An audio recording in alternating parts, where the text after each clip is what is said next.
Welcome to the Resistance Radio. I'm your host, Harvey Dent. Before we get started, why don't you go ahead and click the subscribe button and the bell to be notified when I upload again. As if you like to hear truth. Today, let's talk about those wonderful world fairs. What are world fairs, you might ask? World fairs were so wonderful that they would be considered modern-day miracles were we capable of performing the same feats today. Let's take a look at some of these feats of construction and will to persevere during times of turmoil. Starting with the World's Columbian Exposition. Despite the name, the Columbian Expedition was held in Chicago, where these buildings were constructed in a little over a year's time to celebrate the industriousness of human civilization. We are talking back in 1893, okay, when times were different. Times must have been better, days must have been longer, and beautiful masterpieces of architecture were built just to be torn down after the fair was over. Now, if you're inclined to listen to the master of history, Wikipedia, and its also knowledgeable self, then you should have no problem at all believing that they could build in 1893, in a little over a year, what we couldn't build today in 10. Starting with the picture that drew your attention to this video. This was the scene at the Chicago's World Fair in 1893. Notice the beautifully ornate construction. Notice the arches. Look at those peaks on those towers. Look at the monument in the middle. It's an obelisk. And notice how everyone is dressed in black. Everyone is dressed in black because there were not colors in clothes back in the 1890s. Look at those beautiful canals and bridges. How do you suppose they got the water there for those water features? Wow, beautiful fountains. This only took a year to construct in 1893.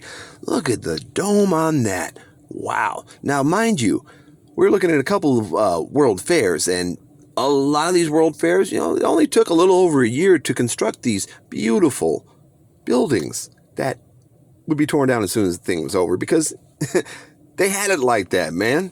The Chicago World Fair happened right after the Chicago Fire, and the World Fair that occurred in San Francisco happened right after the San Francisco earthquake. So how is that for resilience, man?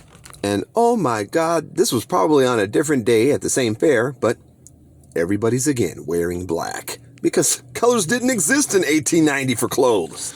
Another photo here of another world fair, and wow, look at those orbs on those lights. Look at that dome. How do you suppose they got the heavier pieces up that high without the use of hydraulic equipment like cranes and heavy machinery, all in a little over a year's time? Wow, I wonder if those trees were planted or if they sped up the growth of them. Another picture of this beautiful dome. Why can't we have architecture like this now?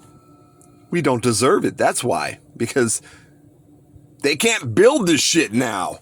On to the Pan-Pacific, or whatever the hell they want to call it, World Fair that occurred in San Francisco right after the earthquake. This beautiful piece of architecture still exists today. Why would they not tear this down? Well, because you gotta leave something to remind yourself of what used to be here. Next up, we have the Crystal Palace that was at the World's Fair in London. The Crystal Palace. This was built before the one in 1893, and again, it only took a little over a year. Look at all that glass and ironwork. Wow. A year's time back then must have been a lot longer than it is today. Yet another beautiful piece of architecture that only existed to be torn down at the end of the fair. I mean, come on, man. Look at those pillars. Look at that stonework, that beautiful arch entry, the statues of gods and goddesses from Greek mythology. But enough about these buildings that were so unimportant they had to be torn down after these fairs were over. On to what I know you wanted to see. the human zoo. The year was 1904. The World Fair was to celebrate the Louisiana Purchase. The entertainment?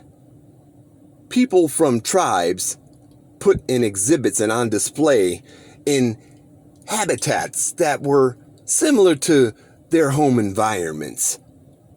The largest human zoo in world history, St. Louis, Missouri, where they had up to 6,000 people that took part in these exhibits. Of course, not willingly. Step right up and have your picture taken with an indigenous person. Smile pretty for the camera, savages. I don't believe it. They eat just like us.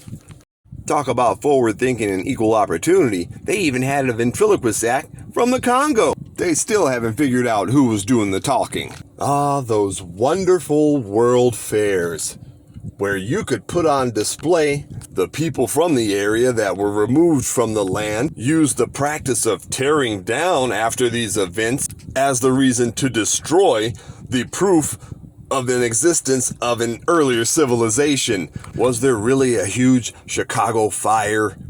Was there really a huge San Francisco earthquake? Or were these things that were just said to have happened in order to hold these world fairs in that area and tear down the construction that would lead to the truth? Hold on just one moment. Now that's really, really odd. I guess in 1904, colors did exist in clothing because these natives look like they have different colors on than just black and white. Let me see if I have a picture here of the crowd at the St. Louis Fair. Let's see. Yeah, there's one. Oh, looks like everybody in this one is wearing black and white. I guess the colors and clothing thing hadn't trickled up yet to the elite at this wonderful World Fair. Until you find your truth, keep looking.